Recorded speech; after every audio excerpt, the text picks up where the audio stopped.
kabajamoo daawwattoota keenya qophii bohaartii tan torbaanitti hal tokko gama keessaniin geenyu arraafis qabannee dhiyaannee jirra. Qophii keenya tan arraa keessatti artistii beekamaa Oromoodhaa tokko waliin kan turtii goonu ta'a. Artist Leencoo Abdushakuur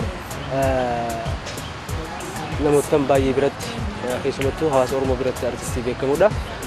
Isaa waliin seenaa isaatii fi akkasumatti seenaa artii irra qabu waliin wal qabsiifnee kan turtii goonu ta'a. Amma sujuudaan gama artist Leencoo Abdushakuuritti achi tarkaanfachiisa.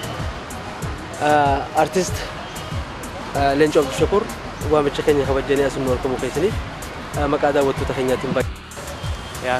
Akkuma beekamutti Leencoo Abdushakuur dhoolna xiyyaa Dirreedawaadha. Bakka itti dhaadhee guddadhe kan xiyyaas kan dalagaa reeti. Akkuma beekamutti gaa waan jechuun barbaade garuu immoo carraa kan argachuu kootiif hedduun isin galateeffadha. Walleelee wallisuu qofaan yoo beekamu gama faamilaatiinis seenaa qabu tokko mee jalqaba irraa akkuma isin hafuu Leencoon asuma jalqabaa Dirreedawaa lagaa dhibee yeroo booda garuu gara biyya alaa tarkaanfachuudhaan hojii artiidhaa kan jalqabde. Hojii artii mee isin jalqabde? Hojii artii akkuma beekamutti namni dhaloota Dirreedawaa ta'ee walumaanii kubbaas ta'ee artiis nama yoo qoodi fudhatee wal isaa ta'uu hin jeetiin ana abdii qaba. Dhaloota Dirreedawaa nama ta'eef maraafuu jechuudha. Ani akkuma beekamutti kubbaa taphadhu ture, taphachaa ture. So yeroo keessa gama artii kana seenee jecha. Artii waan hin jaallu jecha yeroo dheeraa kubbaan yogguun biyya ambaa keessatti taphachaa ture. So treeningii isaa uumama hojjeta. Sa'a kan boqonnaa dheeraa qabda jechuudha. Kanuma itti gaachuun akkuma yeroo itti adeemteetiin sirba seenaan. So istaayila mataa kiyyaatiin raappii jeetiin seenee samboota sanuma keessatti gaa fa'inna kee dhuftee sirbuu danda'e jechaadha. Barnama boojiti halaa amalaanii barreessu Oromoo carraan argatanii jalalle toboontuu rakkoomaan nakanii abiddi durri yaadana seensa onee nama jisuuti yaadana jiruuti ibsitu dukkanaan karayyoo ijaasi waa'ee si dubbatu jechaana hankana barreessu Oromoo bakkii malaayikata. Akka jiru tanaa dalagee walommoo akkuma beekamutti harmeetii Makkii Abdullaahiiti. Yaa sirbaan egaa soo miidiyaatti kan biruu ture moor namni ilaalee jiru sirba raappiiti. Ijji lameen isii kula uumaa qabdu jechuun sannisiif xiqqoo jechuun hin dee'a. Sirbi akkana jaa jechuun bareedinni si onnee na fuudhee hedduun gammadaa yoonni sirkadhee natun isinaa hiriyya tokko. Ijji lameen isii kula uumaa qabdi ilkaan soddoma si akka aannan adii konkolli fonyaan si kana akka qalamaa bifti si magaala mormitaa kuulama yaa. Ijji isii lameen kula uumaa qabdi ilkaan soddoma si akka aannan adii konkolli fonyaan kan akka qalamaa bifti si magaala mormitaa kuulama ajannisi sutta kabajaan daranii harkaanis kaamaya bilchaasu yaadani. Sirba duraa keessaa jechuun gaan sirboota afaan Oromoo hangafoota hedduu jira. Ani amma sirba haarii waan hin ta'e yeroo sanitti istaayila mataa kiyyaatiin dhufa jeetiin raappii godhe jechaadha. So alamaan inni itti beekame sirba duratti raappii ijji lameen isii kula uumaa qabdi kaja'u sanittiin beekame jechuudha. Namni itti na beeku moor sirba lamatti namni na hayyame na beeka garuu immoo sirba hawaasa dhufee sirba san ture sirba raappii.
رابيدا سربا درا خلين afaan oromootiin raabbii sirbuun ni danda'amaa ين ديما خنا قاعد ايديان خي سربته دون درو تري سربته جالتما بيكون تري اني وان متاخياتين دفو قبا جيتين رابي فدلچو تون رابي نكبي كومتي غا تون بيالاتي بكما افان اورموتين توري تون سن رابروني تورن نمي چمو توري après tout haka ba ko sheki fajir na me dujira rapari na fan oromo temo kha dura asbase ana jetin yaada yetun eega albama tokkoffaa fi lammaffaa hojii rogartiitiin hojjette ilaalle jirra amma albama sadaffaa qopheessitee gabaarra oolchu jirta albama sadaffaa kana ilaalchisee hojiin leencoo kan albama sadaffaa kun addaa waan jedhamu jira hawaasa keessaas asirratti haala dirree dhawaattiin farsiseetu mul'ata mee albamni sadaffaa kun maal irratti xiyyeeffata albama sadaffaa amma gartee gabaarra oolchite kana maaltu addeessa godha leencoo asirratti mee tokko yaadannoo kanniti keessa seenne taasifna sirbii dirree dhawaa farsuus waan keessatti argamu okay chun albama sadaffaa kana wanni adda godhu hedduu jira namni gaa sirba durarra kalamada fooyyoo qaba kalamadara sadaffaa akkas deemuu qabaachu afuraffaa akkumatti itti fufaachu albama sadaffaa kana wanni adda godhu albama duraatii fi lamada anaatu yedala sanaa hojjeta waloo gaa akkuma beekamu tarmitii abbareessa Makii Abdullahi Abbareessa garuu albama sadaffaa kana wanni adda godhu yeroo dheeraan itti fudhadhe achirra studio standard eeggatetti hojjedhe yedala immoo akka jirutti immoo nama naa hojjete jechuudha wanni isaa adda godhu jechuudha as gubbatti namaan galtoonfachuu hundaa jira inni illee dhalootuma Dirreedawaati Makoonnin Lammaa jedhama jechuun doktoree jedhama jechuun wanni doktora muuziqaa ta'uu danda'a jechuun namni maqaa isii kannaami maqaa isii kannaa bara maqaa kabajaati jechuun dandeettii isaa irratti hundaa'eeti ka jedhame so isaatu naa hojjete sirba sadaffaa kana isaatu istuudiyootti hojjetame waloo akka jirutti waloo lama naa barreesse kaan akka jirutti harmeetii barreesse akkuma beekamutti waloo gaana harmeetii yaadaan fudhadha yaada anaatu ibsa yaada waloo ni ibsaa fi naafisii waliin hojjetaa jechuudha.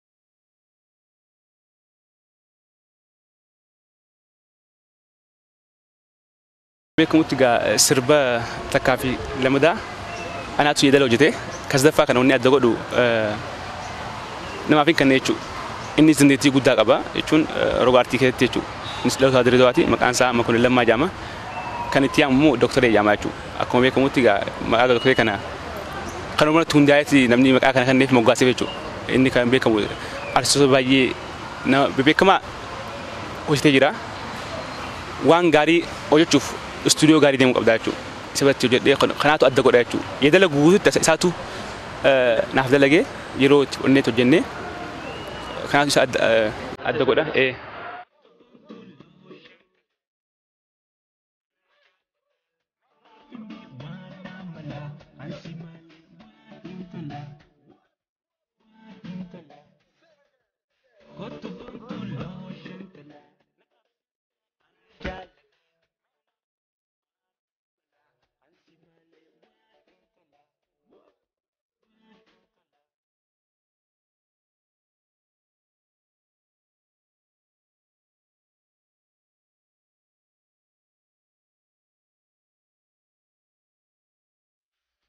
Dirreedawa waan isii adda godhu jira Makoonnin Lammaa kun kan sirba Alii Birraati jechuun aruuzaa fi waan adda addaati beekamaadha maybe beekuun mala garuu immoo nama beekamaadha Muraakbaan jedhamee achi gubbatti jechuun maayitii qaafaa hojii jechuun waliin turan hojjaa turan akkuma gaamma tuuta akkana afran qalloo abdii boruu jedhamu katti Muraakbaan jedhamee achi keessatti beekamaadha namni isa hin beekne hin jiru namni dhaloota Dirreedawaa akka ta'e kan isa beekne hin jiru isaatu hojjete jechuudha inni amma studio Finfinnee qaba beekamaadha jechuun akka biyyatti illee beekamaadha artistoota gurguddaaf hojjetee jira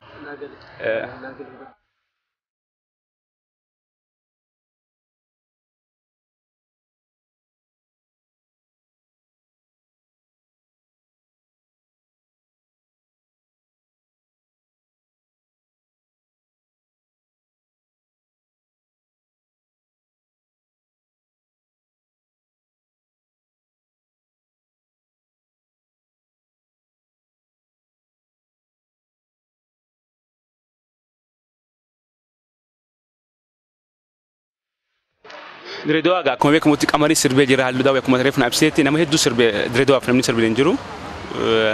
Garuu immoo wanta kana hojjedhu hogguun hojjedhu armeetii hojjeguun dubadhu waan amma abaluu caaluuf abaluu caaluuf osoo hin ta'in namuu akka itti ibsu jira isaa mataa qaba. So waan kana ta'e jecha amma duraas yaa an dhaloota Direedoaati anis harmeetii as abbaan qiyyaas hundi jechuudha. Sirba duraa gubbatti akkumaan gaa oriijinaal sirba sanitti hogguun sirba Direedoa kana sirbu waan adda isa godhu jechuun uummatee hojjetu yoo kaan caaluun waan biraatti caaluun tokko hajibinsaa yookaan immoo anaa caalaa honteen namuu gargaaraan ibseemi ana amma as biratti akka kootiif dhihama garuu sirbi kun adda akkan Direedoaatti ibsetti jechuun si jechuun yandiyaa sirbi akkana jaa hogguu sirbi kun hojjetame jechuun hogguu waa'ee biyyaa keessa hogguu jirtu waa'ee biyyaa jechuun ni jiraata waan akkasitti fakkaatu hogguu biyyaa baatee biyya ambaa jirtu sitti hawaasummaa jaala hawaasaatii fi waa hedduu jiraami waa hedduu namni san akka fiil godhuutti hojjedhe jechuudha. Bakka jiru dirreessumaan farja sirbi jechuudha. Akkana jaa sirbi. Bakka jiru dirreessumaan farsa yaa keessummeessitu alagaa fi firaatu totu nama sa'a gammachiiftu maraa. Biyya fene deemnus akka kennuun taatu sadoon biyya ambaa waan gammachiiftu biyya meeqaas arkee tasii geessuun garree fagaate waan jiraatu namni dirree baree hammeenyaan qabanii hamaasin beekanii hoggu zaahirumaa dirree dubbiin isaanii gaafa biyya dhufne dachii ta'e dhungannaa. Iyyaala dirree wajji gammachuun dhiichifnaa yaa keessummeessitu alagaa fi firaa tolutu namaa sa'a wayii gammachiiftu maraa.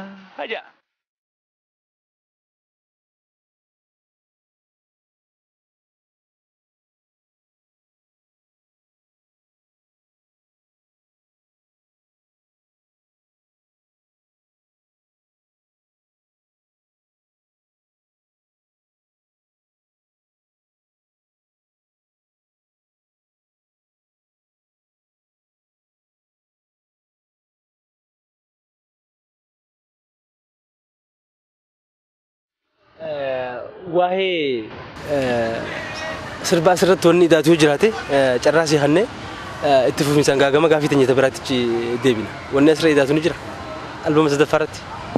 Okay, albama sadaffaatti wanni ijoo barbaade jechuun albama sadaffaa akka jirutti amma kunis jechuun ani murteessu hawaasaaf murteessa wanni adda godhe hedduu jira jechuudha.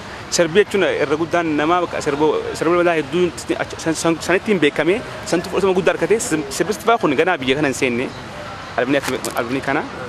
So kan akka tokkottiin kannaa isinii fidee ta'e immoo kana jechuun Yana gabarran olle? In olle gabarran olle jechuun achitti olee jira almost like worldwide ta'ee jira kuni hedduu fudhatama guddaa argatee Awustiraaliyaatti, Ameerikaatti, Kanaadaatti, Yuuroopitti hedduu fudhatama argatee sirba kanarraa sirba lama isinilleen galaksaa jirtanii sirba wayii bada jaalaa jiruu fi yoomiyaa ta'e guyyaan kan jiru hedduu jaalatame san asin seenne maal gaa akkuma reefus ibsatti namni raabsuu fi kun rakkisaadha. Asitti waliin hin dubbanne kan maxxanse bakka maxxanse. So waan kana ta'e jecha ati waan maraafuu gura namaa garuu immoo yeroo gabaabaa keessa numa seena. San yeroo gabaabaa keessatti waan kana ta'e jecha sirba hawaasa bira ni gahaa jechuudha. Hawaasa biratti yeroo gabaabaa keessatti numa geessa. Sadaffaa kun gabaarra ooluu isaati. Biyyaalatti akkuma jetti raabsamee jira. Biyya keessaa inni raabsama jennee yaalla. Biyya keessatti jechuun rakkisaadha. Ta'ee immoo ani san takkaa yaadeen beeku. Maaliif asirraa bu'aan akka dhageettii kan jedhu artii anamma namu ilaalcha qaba. Kaayyoon kiyya artii afaan Oromoo guddisuuf. Amma kaduraa lamadaa sadaffaa horii kiyyaan itti gannaqaa jira malee bu'aa takka kan akkane bu'aa takka. Waan jechuun inni sirbitaa qophii koonsartii godha. Wanni fayyadamee hin jiru. Hin jiru ani ni fayyadamee yaadeetti sin beeku. Garuu immoo fuuldura gaa haalli jijjiiramee yoo dhufe san waan oolle ta'e immoo akkas itti yaadeen beeku itti rakkadheen beeku. Wanni guddaan artiin afaan Oromoo hawaasa bira itti bohaaru qaban. Kaayyoon artistoota Oromoo hundinuu akkasuma ta'uu qabdi. Akkas ta'uu hedduu ulfaata akkas ta'uu jechuun ilaalcha mataa kiyyaatu. Yoo danda'ame jechuun sanboota dhufa jechuudha. Asiin jee ogguu jaalatamaa taate nama adda addaa si qunnama nama adda addaa si gargaarsuu danda'a jechuudha. Dandeettii ta'e yogguu ati baaftee namni san agara malee awwaalteetii miti. Ati itti fuu qabda jechuudha. Itti fuuftee jechuun obsitee jechuun gaaf tokko ihonni baatatu gaaf ni gafaan cabaa gaariidha amma gaa artist leencoon wallee fi wallee sirba qofaan hin beekamu ni beekama sirba dura waan ittiin guddatee jira kubbaa miilaa gama kanaan uumama irra jirti mee xiqqoo kubbaa miilaa irra teessu waan waasa jechuun kubbaa miilaa akkuma beekamutti gaa ani kubbaa miilaatiin hin beekama teemmoo akkuma reefus ibsatti sirba kana harmeentii gaa waloo barreessu artistoota gurguddootti barreessu turte kan beekamaadha kubbaa dhaabees joon danda'u hin dhaabnes joon danda'u hedduu ulfaataa kuni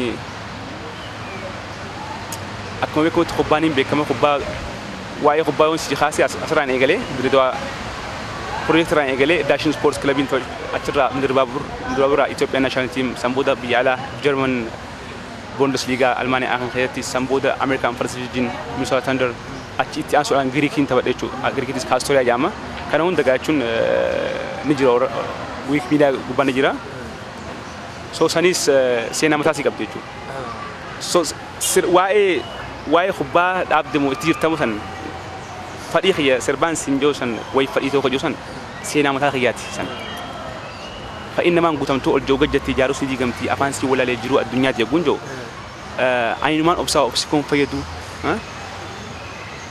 kajoo san waa hedduu sirba labadaa sakkeetti ibsee jira waa'ee kiyyaa ogguun gaafuma kana keetii kan nama hedduun na gaafata kubbaa dhaabdee jirta sirbaa sira jira maaf kubbaa dhaabda san booda achi keetti ibsaa jechuudha nama hundaaf mana manatti himuu danda'u sirbaan ibsee garuu ni galaaf jechuudha ni galuuf hagaluu ni galaaf waan kana ta'e jecha kubbaa kana waa hedduu bu'aa bahee hedduu kan dabaree anis ammas jechuun ammallee itti fuulmaan diya garuu immoo fokkasiin kiyya amma wallee gubbatti fokkas godhee seenaa immoo jedheen jira seenaa jedhee gama kubbaatiin seenaa akka biyyatti seenaa guddaan jedhee jira jechuudha nama duraati jechuun Itoophiyaa naashinaal tiim taphadheen jira taaddaagii naashinaal tiim jedhamee sanbooda asirraa bahee jechuun asirraa yaami sanaa godhanii waxaatti naashinaal tiim Burundii Ruwaandaa biyya Taanzaaniyaa biyya hedduu deemee qooda fudhadhee taphadheen jira Jarmanittis waggaa sadiitiin taphadhee Almaaniyaa kan ka'an taphadhee achirraatti aansuudhaan Ameerikaas waggaa sadiitiin taphadhee Giriik waggaa kan taphadhee so waa hedduu si mudata waan kana ta'e jecha sanis seenaa mataa isaa qaba. Amma yeroodhaaf immoo xiyyeeffannaan kee arti irratti jira jechuudha. Dhaabuudha miti. Xiyyeeffannaan asirratti moora sirbattee jira. Itti fufuus ni malta. Itti fufuus ni mala jechuudha. Fedhiin toosan ibsitiidha.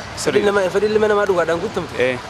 Ol jaan gajjetti waa hedduu jira. Mamarrimee kasagya shubimee shushubimee marimee mamarrimee kasagya shubimee shushubimee